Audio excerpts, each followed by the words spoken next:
একটি high scoring match, home গ্রাউন্ডের দর্শক সমর্থন এবং প্রতিপক্ষের সামনে 230 রানের পাহাড় সমলক্ষ্য।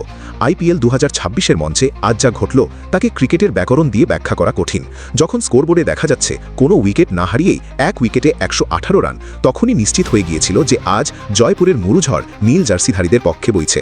মাত্র 99 বলে রাজস্থান রয়্যালসের ইনিংস ঘুটিয়ে যাওয়া কি স্রেফ একটি হার, নাকি এটি গুজরাট টাইটান্সের আধিপত্য বিস্তারের নতুন কোনো ব্লুপ্রিন্ট?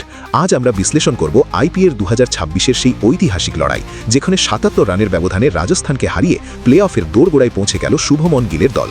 কিন্তু প্রশ্ন হলো, রাজস্থানের মতো শক্তিশালী ব্যাটিং লাইন আপ কীভাবে মাত্র 16 ওভার 3 বলে 152 রানেই আত্মসমর্পণ করল?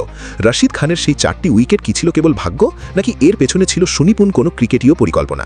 ভিডিওর শেষ পর্যন্ত সাথে থাকুন, কারণ আমরা আজ উন্মোচন করব গুজরাতের সেই গোপন রণকৌশল, যা রাজস্থানের ডেরায় গিয়ে তাদেরই ধরাশায়ী করেছে।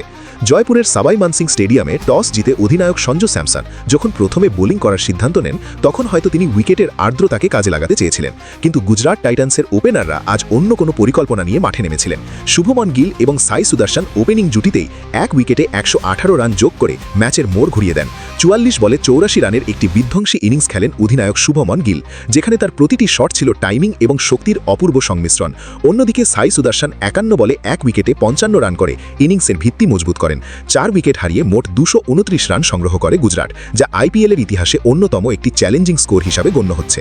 ভিডিওর এই অংশটি সবচেয়ে গুরুত্বপূর্ণ। লক্ষ্য করুন গুজরাটের ব্যাটিং প্যাটার্ন। পাওয়ার প্লেতে তারা কোনো উইকেট না হারিয়েই একটি শক্তিশালী অবস্থান তৈরি করেছিল। জেসন হোল্ডার এবং জস বাটলার দ্রুত ফিরে গেলেও লোয়ার মিডল অর্ডারে ওয়াশিংটন সুন্দরের অপরাজিত 37 রান এবং রাহুল তেওয়াতিয়ার অপরাজিত 14 রান দলটিকে 230 রানের সেই সাইকোলজিক্যাল ল্যান্ডমার্কে পৌঁছে দেয়। রাজস্থান রয়্যালসের বোলিং বিশ্লেষণে দেখা যায়, ব্রজেশ শর্মা 2 উইকেট পেলেও যশবন্ত পুঞ্জা এবং রবীন্দ্র জাদেজা প্রতিপক্ষের উপর চাপ সৃষ্টি করতে ব্যর্থ হন। 230 রানের বিশাল লক্ষ্য তাড়া করতে নেমে রাজস্থানের প্রয়োজন ছিল প্রতি ওভারে প্রায় 11.5 রান। এখানেই শুরু হয় গুজরাটের bowling master class. Kagiso Rabada এবং মোহাম্মদ সিরাজ শুরুর দিকেই রাজস্থানের টপ অর্ডারকে চাপে ফেলে দেন। সিরাজ 1 উইকেট এবং রাবাদা 2 উইকেট নিয়ে রাজস্থানের ব্যাটিং মেরুদণ্ড ভেঙে দেন। কিন্তু আসল জাদু দেখালেন রশিদ খান। 4 ওভার বল করে মাত্র 34 রান দিয়ে 4 উইকেট শিকার করেন এই আফগান লেগ স্পিনার। গুগলি এবং ফ্লিপারের মিশ্রণে তিনি রাজস্থানের ব্যাটসম্যানদের ফুটওয়ার্ককে পুরোপুরি অকেজো করে দিয়েছিলেন। ম্যাচের শেষ 5 ওভার ছিল উত্তেজনায় ঠাসা। যদিও জয়ের পাল্লা গুজরাটের দিকেই ঝুঁকেছিল, কিন্তু রবীন্দ্র জাদেজা তখনও ক্রিজে ছিলেন। রাজস্থান তখন 1 উইকেট হারিয়ে 38 রানে লড়াই করছিল জাদেজার ব্যাটে। তাকে সঙ্গ দিচ্ছিলেন ধ্রুব জুরেল, যিনি 24 রান করেন। কিন্তু জেসন হোল্ডারের নিয়ন্ত্রিত বোলিং রাজস্থানের সব আশা শেষ করে দেয়। হোল্ডার 3 উইকেট নিয়ে টেল এন্ডারদের ক্রিজে দাঁড়াতেই দেননি।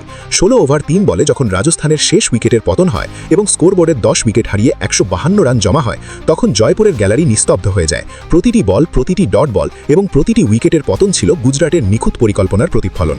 কৌশলগত শ্রেষ্ঠত্বে রাজস্থানকে তাদেরই মাঠে 77 রানের বড় ব্যবধানে হারায় টাইটান্স।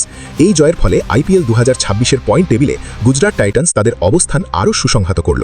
শুভমন গিলের নেতৃত্ব এবং রশিদ খানের বোলিং ফর্ম আগামী ম্যাচগুলোর জন্য বিপক্ষ দলগুলোর কাছে একটি সতর্কবার্তা। রাজস্থান রয়্যালসকে এখন তাদের ব্যাটিং অর্ডার নিয়ে পুনরায় ভাবতে হবে। আপনাদের কি মনে হয়, রশিদ খানের এই স্পেল কি এই মরশুমের সেরা বোলিং পারফরমেন্স, নাকি শুভমন গিলের 84 রানের ইনিংসটি ছিল ম্যাচের আসল টার্নিং পয়েন্ট? আপনার মতামত কমেন্ট বক্সে জানান। ভিডিওটি ভালো লাগলে লাইক দিন এবং ক্রিকেটের এমন ইনডেপথ অ্যানালিসিস পেতে সাবস্ক্রাইব করে বেল আইকনটি চেপে রাখুন। দেখা হচ্ছে পরের ভিডিওতে। ধন্যবাদ।